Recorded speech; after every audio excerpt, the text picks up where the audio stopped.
Jataayu, Tamil scholar and exponent of Hindu thought, will give a talk on Dharma, the core of Tamil literature across the ages. Namaste, Vanakkam, and good evening to all. I heartily thank the Pondy Lit Fest for giving this opportunity to present this talk.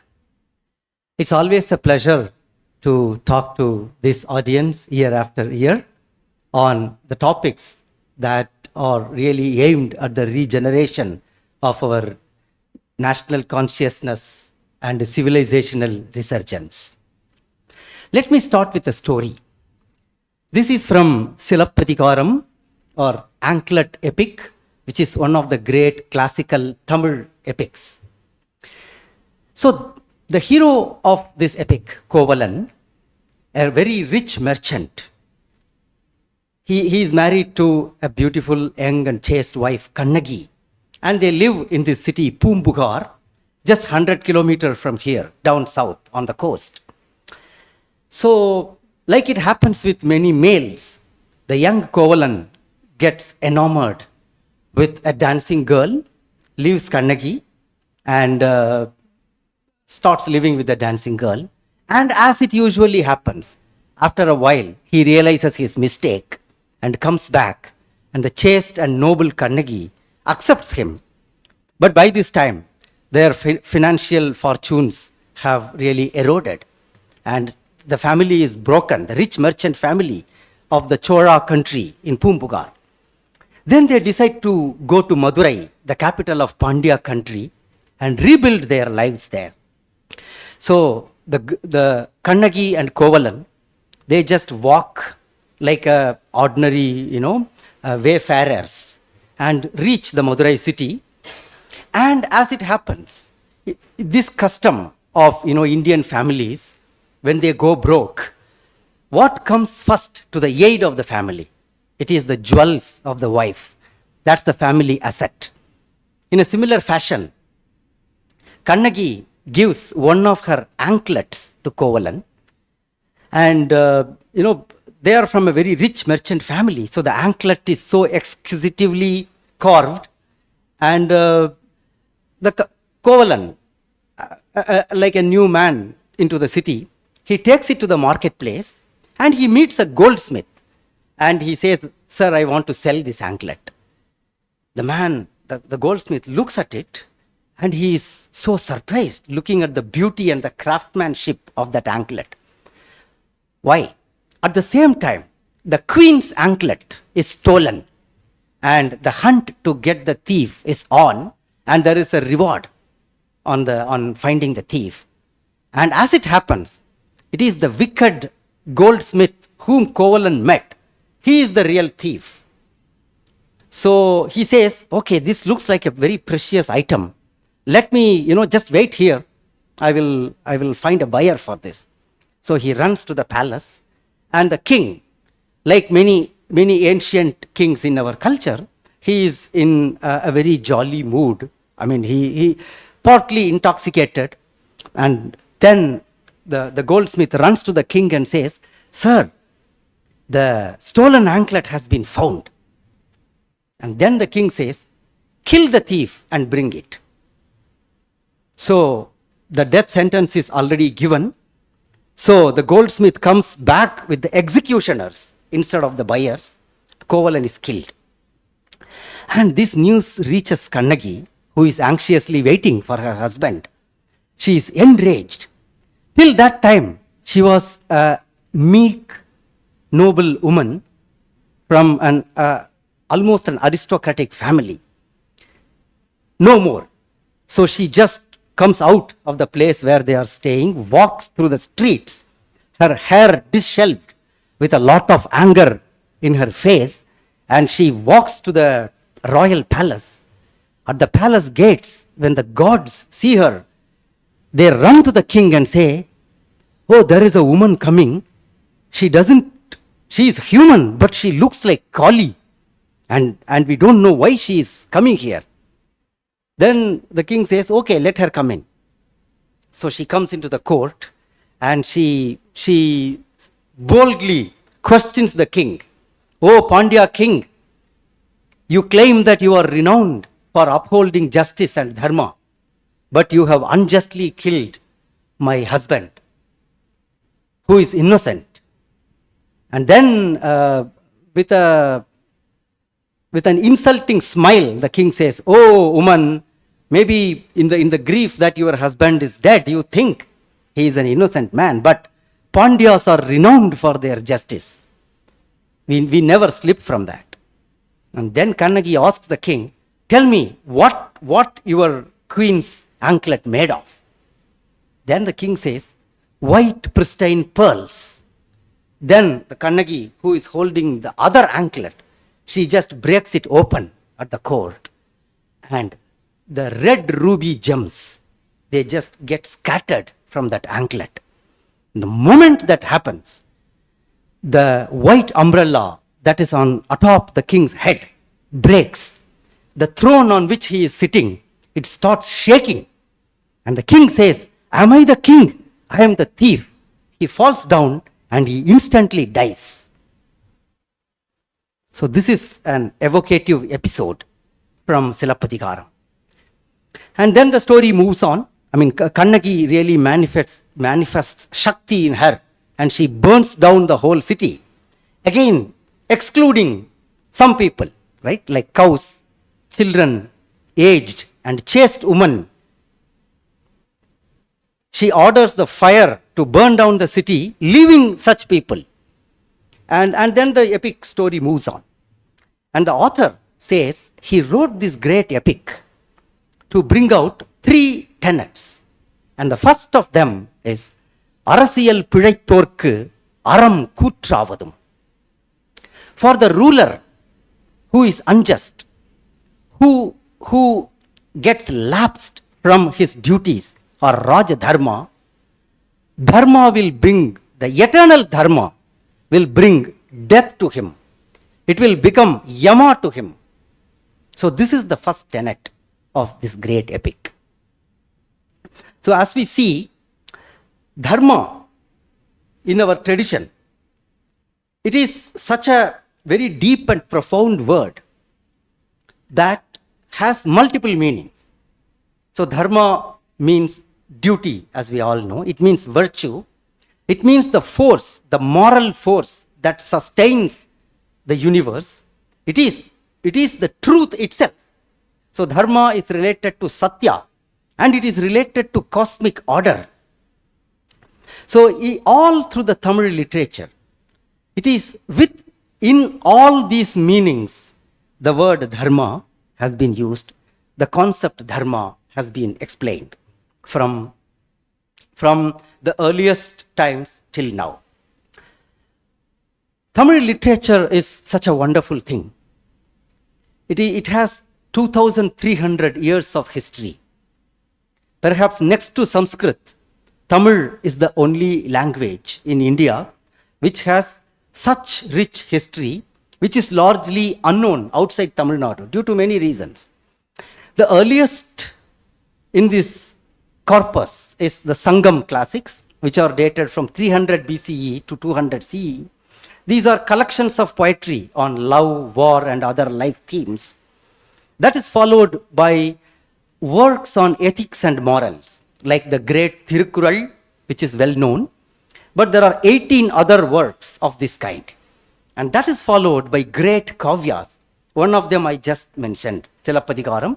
And there are 5 such kavyas similar to the Pancha Mahakavyas of Sanskrit. And then that is followed by great illuminating bhakti poetry of both the Shaiva and Vaishnava kind, which is still sung in the temples of Tamil Nadu, set to music. It's a living tradition.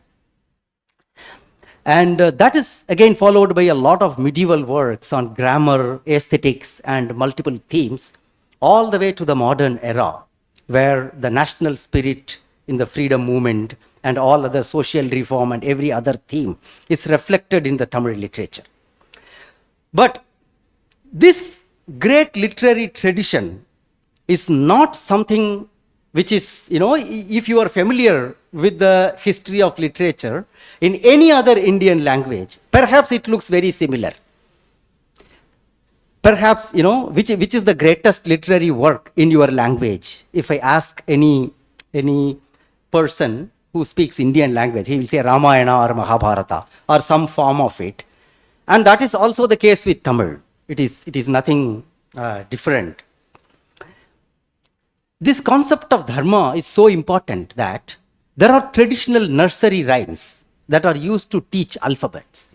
So these days we say A for apple, B for basket or whatever. But in olden days they used to teach this small poetry. In Tamil it is called Atichudi, composed by Avvaiyar, another great woman poet. So it starts with Aram Seiya Virumbu, which means that, so it is A, the first letter of the alphabet. Desire to do a dharmic act. That's the first teaching given to a child in this culture. Desire to do, Aram Seiya Virumbu. Have a desire to do some dharmic act. And there is this word Aram, Aram with a hard Ra. In Tamil we have both hard and soft Ra. So this word, it's a original Tamil word for dharma. And if you etymologically trace it, it is related to concepts like Ritam, which is cosmic order, a Vedic concept, and Satyam, which is truth. So, in the line of the great literary works in Tamil, Tirukkural has a very important place. It is a supreme text of Indic wisdom. Even our Honorable Prime Minister quotes from Tirukkural, even in international forums. So this is a great text of wisdom, which is organized in 3 books, right? Aram, Porul, Inbam, which means Dharma, Artha, Kama, the Trivarga of the Hindu philosophy. And there is no moksha, which is very important, because as we see, even in the Sanskritic works, moksha gets added as a later concept. In fact, in the Ramayana, there is really no concept of moksha at all. It is only dharma, artha, kama that is talked about. But moksha is hiding as a subtle concept, but not stated very explicitly. But unfortunately, with the onset of Buddhism and Jainism, the moksha takes so much of a place that such a supreme place that everybody starts talking about moksha rather than the dharmic principles and other things, which are related to this life, the material life, and not the other life. So Tirukkural is strongly anchored on these 3 values, Trivarga, and it has, as many of you might be knowing, it has just those 2-line couplets in the sutra form with great wisdom. So one such couplet says, no greater gain than dharma, no surer path to ruin than its neglect. Arathinungu aakamum illai, adanai marathalin ungillai kedu. Another verse says, if family life is actuated in love and virtue, virtue is dharma here, these are its duty as well as the reward. Such beautiful verse. So love and dharma are both the duty and reward of family life. Anbum aranum udaithayin, ilvaalkai, panbum payanum adu. So this, if you have seen the Tamil wedding invitations, most of them carry this verse of Tirukkural at the top, as if it is like a mantra. And in the next chapter, the Thiruvalluvar says, Andanar nurkum arathirkum adiyai nindrathu mannavan kol. The great Vedas of Brahmanas, Brahmanas are the ones who preserve the Vedas, right? The Vedas and Dharma are sustained by the scepter of the king. Scepter is the Sengol or the Rajadand. So normally we think, so in the first story that I narrated to you, it was said that Dharma comes as death to a king who falters from his duties. But here Thiruvalluvar says, it is the king, it is the scepter of the king that is the basis for Dharma and the Veda. Both are not conflicting, So if Dharma has to live and flourish, It can only be based on a political power that is anchored in dharma.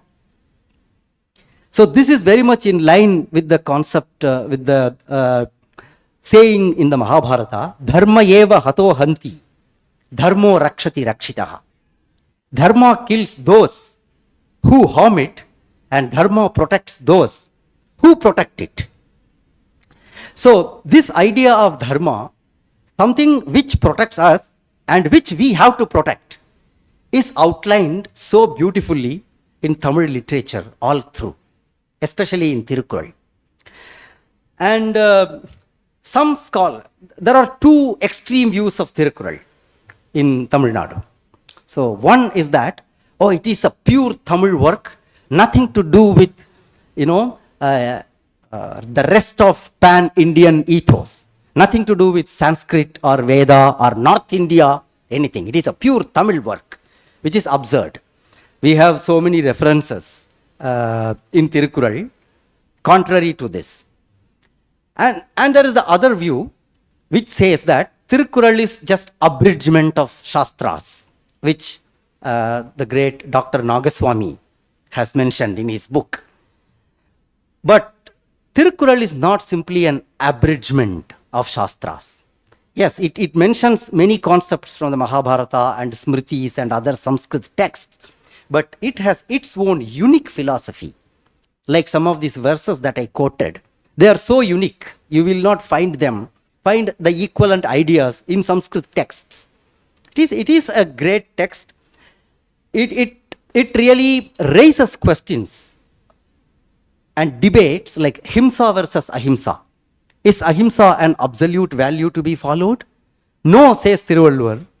And in fact, at one place he says that the king has to really kill his enemies and the evildoers, like the way a farmer goes and plucks out all the outgrowth that harm the growth of his crops. But in another place, he advocates vegetarianism so greatly when he elucidates the dharmas meant for renunciates. So he has such a balanced, and similarly on taxation and governance and statecraft, the ideas of Thiruvalluvar somewhat match with the Kautilya's views, Arthashastra, but in some places they are more balanced. So it is a unique and sublime text of Indic wisdom, certainly, but born from the Tamil land. That's how we can position Tirukkural. And then we come to Kambaramayanam, which is the magnum opus of Tamil literature. It is as big as Valmiki's Ramayana. And Dharma is again a recurring theme all over the Kavya, coming again and again. At one place, Rama is frantically searching Sita. He is wandering in the forest, both Rama and Lakshmana. And the poet uses a phrase to introduce a new character. He says, Dharumattin tanimai tirpan. So what this means is that Dharma was dejected. Dharma was lonely. Dharma was feeling helpless. And then this person came who removed the loneliness of Dharma. You know who was he? Hanuman. So this is how Hanuman is introduced into the epic. The one who came as a medicine to the loneliness of Dharma. When Dharma was feeling lonely and dejected, he came. And further into the epic, when Vali is slain by Rama, after there is a big debate between Vali and Rama. It's a very, very interesting Dharma debate. We don't have time to go through that. But at the end of it, Vali praises Rama as Undanum Dharumame Uruvamai Udaya Nirkandu Gonden. Till now, I have heard a lot of things about Dharma, but I am seeing Dharma. If I have to see Dharma as a concrete thing, I never thought I would do it, but I am seeing it in you. This is how he praises Rama. And this is so much in tune with Valmiki's statement, Ramo Vigrahavan Dharmaha. This is Valmiki. Rama is the very epitome of Dharma, the very concrete symbol of Dharma. This is what Valmiki says, and this is so much echoed in the Tamil epic Kambaramayanam by Kambar. And all through this, I have spoken Dharma in a universal fashion. But it is not really so. These are, by Dharma, we really mean Hindu Dharma and Sanatana Dharma. This very word, and this does not mean religion. This is very important. But unfortunately, by the time we came to the modern era, there was so much confusion. So many people thought, including some great thinkers, that Dharma actually means religion. So that is why in languages like Hindi, we have phrases like Islam Dharma, Christian Dharma, Isai Dharma, and then secularism itself is given the word Dharma Nirapekshata. If you remember, all through the 1980s and the 1990s, both RSS and BJP were tirelessly fighting an ideological war to educate people on why Dharma Nirapekshata is an absurd word. Maybe it should be called Panth Nirapekshata, right? If you remember those debates. The great Hindu thinker, Sitaram Goel, he remarks, adaptation of secularism by the Indian state in the post-independent era is the greatest tragedy that has befallen India. It did not solve any existing problem, but created more problem, he says. Because it gave the status of Dharma to these alien religions, Abrahamic religions, Christianity and Islam, which was never done before. And then it promoted the concept of Sarva Dharma Samabhav. What this ended up doing is it de-Hinduized the Indian state, which is supposed to have been rooted in the Hindu ethos, and it radicalized Indian Muslims and Christians even more, though they were already radicalized. And this concept, secularism and Dharma Nirapekshata, remains a magnet for all breaking India forces till now. This is what Sitaram Goel remarks. Very interestingly and very surprisingly, such a thing did not happen in Tamil. So in Tamil, we have the word dharmam. As I told you, we also have a very native word, aram. Neither of these words were applied to the Abrahamic religion in Tamil. So we say Hindu dharmam in Tamil, but we never say Kristuva dharmam or Muslim dharmam. We use the word matam to denote religion. So matam is also a Sanskrit word. In the Gita, you will see phrases like itime matam, right? Matam means opinion, a viewpoint. So each religion is nothing but a viewpoint on God. So we already have a word in our own tradition to denote religion, which Tamils have so beautifully and judicially used to denote the Abrahamic religions. So sometimes Hindu Dharma is also called Hindu Matam, because after all it is also a viewpoint. But the key thing to note is that Dharma word is never associated with these Abrahamic religions. It is such a nuanced sensibility of the Tamil psyche. But unfortunately, despite this nuanced sensibility built into the Tamil culture and psyche, so much of de-Hinduization of Tamil culture and Tamil literature has happened in Tamil Nadu over the last 125 years or so. And that is what I'll speak about now. This is due to the big misfortune called the Dravidianist movement that befallen Tamil Nadu, and it is still ruling here. So why this happened? This is due to a peculiar dilemma of Dravidianist movement. So let me explain. So this whole movement, as you all know, it was born out of the Aryan Dravidian racist theory, right? So which was built by the 19th century colonial historiographers. So first they invented Aryan race through misinterpretations of the Vedas. And then after some time, here in Tamil Nadu, Robert Caldwell, a missionary posted in the southern Tamil Nadu, he was a linguist. So while writing the comparative grammar of the Dravidian languages, he invented Dravidian races. So just like the way all the Sanskritists working with the Vedas quickly went from linguistic to racist theory, he applied the same thing to South India, and the Dravidian linguistics become Dravidian race, and then the Aryan-Dravidian conflict theory was proposed. And though it failed in many places, and all the great savants, including the Tamil scholars, were opposing this, there was a budding group which bought into it. So this was the Justice Party, which started out as a non-Brahmin movement. It started out to win rights and prestige for non-Brahmins in an environment where Brahmins were occupying all posts in the British colonial regime, the courts, government, everything. It started out as a non-Brahmin movement, but very quickly, as it happens to such movements, very quickly turned into an anti-Brahmin movement with a lot of Brahmin hatred packed into its ideology. And for this, it derived the raw material from the Dravidianist racist theory that Aryans are the people who came and conquered us, and they enslaved us for the last 2000 years.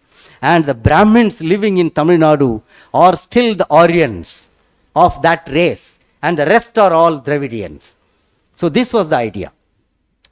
So, and in the next phase, it also became anti-nationalist and anti-Indian, because they openly supported the British and fought elections against the Congress. And then this was Dravidian movement. So to this were added ideas of rationalism, scientific temper, egalitarianism, and all that. So as you can clearly see here, it was trying to ride on two irreconcilable ideological positions. It is like having a bullock cart, and each bullock is going in two different directions. On one hand, you talk about rationalism, atheism, scientific temper, egalitarianism, social justice. And on the other hand, you have like a vulgar racism, where you designate one particular caste or group as an enemy, and then you say that, and then the Tamil supremacy narrative also got added into it. Because, while creating this story, you also have to say that Dravidians were a very superior race, but the Aryans were nomadic and barbaric. They came and conquered this. So the Tamil supremacy was also built into this. But they ran into a very practical problem. Why? Because if they have to prove the Dravidian as some superior, great, high culture race, what have they got? So on a physical plane, they have got all the temples of Tamil Nadu. So beautiful, with great towers and sculpture and everything. And next they have got the literature of Tamil, which is so old. Unfortunately, both of them are so filled with Hindu Dharma, that the very Aryan Brahminist nonsense that they wanted to expose. So what to do? So how to solve this problem? So if you really study the Dravidian movement, it is not really a intellectual movement. It is a populist movement. Okay, so they started de-Hinduizing. So regarding temple worship and other traditions, initially they demonized it. In fact, if you see till the 1960s, even 70s, there were many families in Tamil Nadu, Hindu families, who simply stopped going to temples, stopped celebrating festivals like Deepavali, Ganesh Chaturthi, quite a lot. So it took them another decade or so to detoxify themselves. And now we have a Dravidianist version 2.0, where they are very pious, they go to all the temples and everything, but still support the anti-Hindu Dravidianist ideology and the DMK party. So thus creating a very hypocritical and diabolical mindset, and they simply want to live with this hypocrisy because it is a cool thing to do in Tamil Nadu. So how did they, and when it came to literature, the strategy was more deeper and it was lethal. So first they started suppressing all the references in the Sangam poetry on the Vedas, the Ramayana, Mahabharata, everything. The textbooks will have chosen portions from Tamil literature where there will only be general references and no references to Hindu deities or everything. And then they went into this misrepresentation based on idiotic word splitting, pseudo etymologies, and baseless invention of meanings. I'll give you some example. Tamil, being a very ancient language, has lot of original words. See, we have this word Tiru, which actually means Shri. So just like Shri is a honorific prefix and also indicates Lakshmi, in Tamil, Tiru serves the same purpose. It also means Lakshmi. And Vishnu has his original name Mal, and Shri Vishnu becomes Tirumal. And Veda has a original word Marai, which means hidden. So because the meanings of the Veda are hidden, it is Gudha, so it is called Marai. So in the Dravidianist discourse, they said that all these are uniquely Tamil things. Okay, these have nothing to do with the Sanskritic stuff. So they said that Marai means it is an ancient Tamil scripture. It is not the Veda.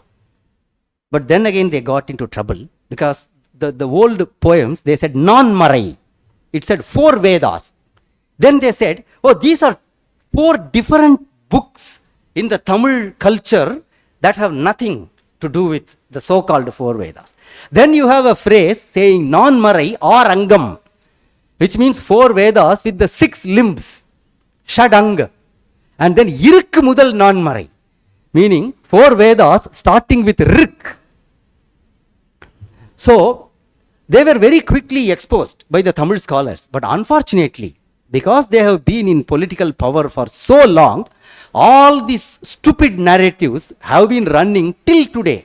You have hundreds of YouTube videos circulating by these Tamil separatist gangs who keep on propagating this idea that whatever you see in Tamil literature is something so different. And when you point out that, hey, you are not the first person to read Tirukkural or the Sangam literature, over the centuries, scholars have written commentaries. And they mention exactly the same Veda, same thing and all. And then they say they were all Brahmin stooges. You know, we have to really recover the whole Tamil literature from all the corruption that has happened in the last 1500 years. There is a big cottage industry running and propagating these ideas for so long time, in spite of being challenged and exposed. And then, at least this is okay. When you come to Bhakti literature, even that is de-Hinduized. They say that there is something called Tamil Shaivam and Tamil Vaishnavam, which is so different from the Shaiva Vaishnava philosophy everywhere else in India. So, and there is, if you really read the Tamil Bhakti literature, it is full of the same Puranas. I mean, you even see some of the very rare depictions of Puranic story only in Tamil Nadu. The Tripura Dahana, for example, or Shiva burning down the god Manmatha. You see it in Tanjavur, Gangaikonda Solapuram, and all these places. So with so much of de-Hinduization going on here, this creates a fertile ground. So first it creates a fertile ground to spread Hindu hatred effortlessly. But even while maintaining your piety. So now you go ask a DMK guy, hey, you are going and worshipping in that Shiva temple. Then he will say, yeah, Shiva is a Tamil god. You know, he is, but next year he will also go to Kashi, worship there. But then faithfully vote to DMK. So this has become a de facto cultural discourse in the state. This fertile ground, it makes it so easy for the Christianity to come and appropriate all these cultural elements effortlessly.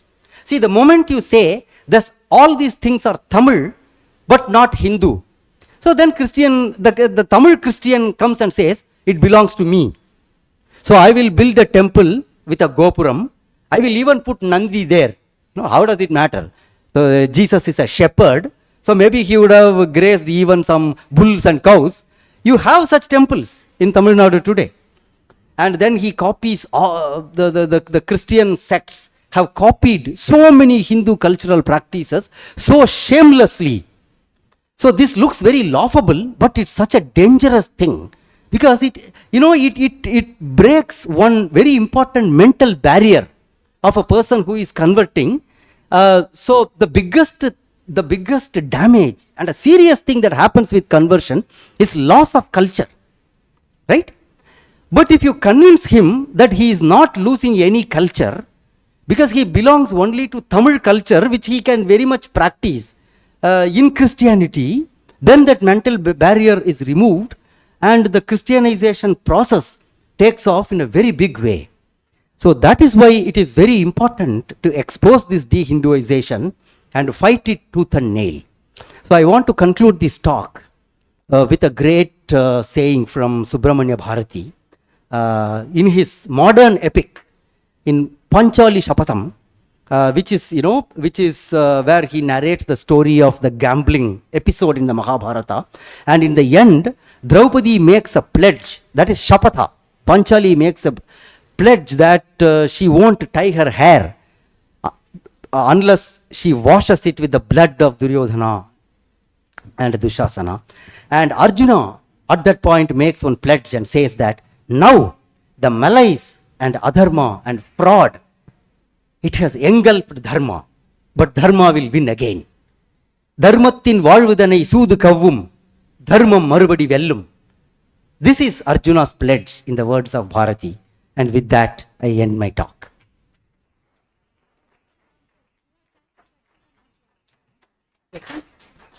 You have time for question and answers. Can we ask? Yeah. I have one statement and one question. Sure. The statement is, I remember going to M Hospital in Chennai in 2016, where, every hospital has a prayer hall and there is Mother Mary with baby Ganesha.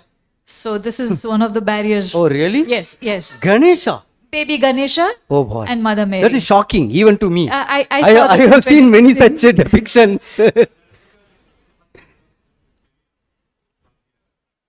And my question to you was, you said about this little, like A's for apple, this little rhyme in Tamil. Right.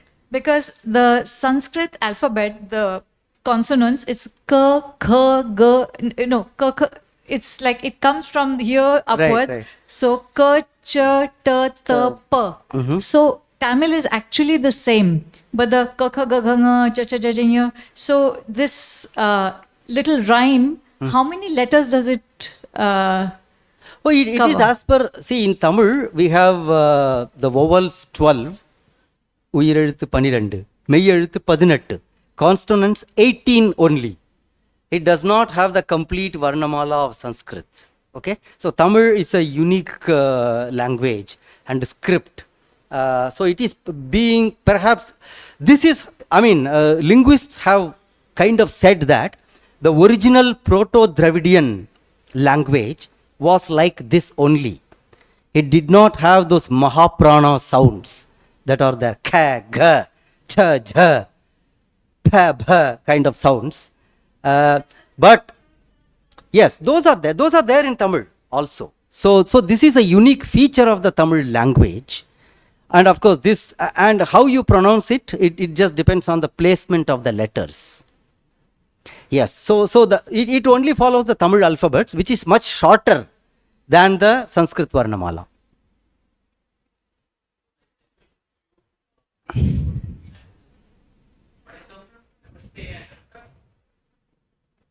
Vanakkam, namaste, and good evening, sir.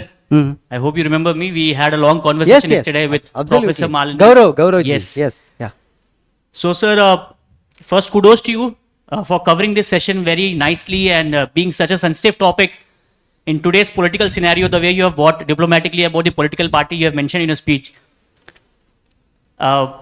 Sir, as per the Tamil classics, with whatever little knowledge I have about Tirukkural, as you mentioned that Dharma means personal virtue, or going by the old Tamil books also, I believe it not only means, Dharma not only means to be a good person, but to some extent to help the society, to serve the society as well. Yes. So in today's context, how do you see the word Dharma in context of helping the society when there is so much of corruption, inequality, and other evil things going on in our society? Right. Yeah. See, as I said, it's Dharma is such a profound word, and often we see our own people. By our own people, I mean the Hindu scholars, Hindu religious leaders, and Hindutva leaders, Hindu political party fellows. Every one of them does a lot of distortion, simply because either to get applause, or because everybody gives their own pet explanations for the word Dharma. So one person, I mean, you see, you hear things saying Dharma means only Varnashrama. Okay? So for them, Dharma doesn't mean love or following your duty or helping others or anything. For him, Dharma means only Varnashrama. So the fourfold, whatever the Varnashrama codes and other things that are found in the... But this is such a reductionist view of Dharma, which by that logic, you have to really eliminate so much of other things that come into the ambit of Dharma. So we have to take a meaning. I mean, there is so much of literature. Everybody uses the word Dharma. I will go to Guru Gobind Singh, who uses that word. Dharam ved maryada jag mein chalavu, gau ghat ka dosh jag se mitavu, he said. So he uses the word Dharam ved maryada. He is a Sikh guru. Okay? So he used the word Dharma essentially in the sense of civilizational defense. Right? So fighting for your nation, fighting to save your civilization, that is Dharma, he says, which is in line with the Gita. And all social service is a great dharmic activity. I mean, any selfless act any person does. See, yajna, I mean, the very concept of yajna means that originally it meant fire sacrifice in the Vedas, right? But by the time we come to the Upanishadic times, yajna actually already got symbolized. So any selfless act where you offer your time, your effort, your intellect, and do something for the welfare of the world, that becomes yajna. And all through the Gita, we use the word yajna in that sense only. So we have to understand that Dharma simply doesn't mean religious ritual or religious devotion or such thing only, following some religious code, etc. It's not that alone. Dharma has a much larger meaning. Even I would say this Bharat Shakti conference is a great dharmic act. It is being organized and conducted for the furtherment of Dharma, isn't it? Didn't Sri Aravindan say in his Uttarpara speech so emphatically, this nation is born with Sanatana Dharma. It moves and grows with Sanatana Dharma. When India becomes great, it is Sanatana Dharma that becomes great. When we say India declines, it is the decline of Sanatana Dharma. That's what Sri Aurobindo said. And that's what Subramanya Bharati also says. One last question, please. One last question. Yeah. Wha- Ask very briefly. Yeah.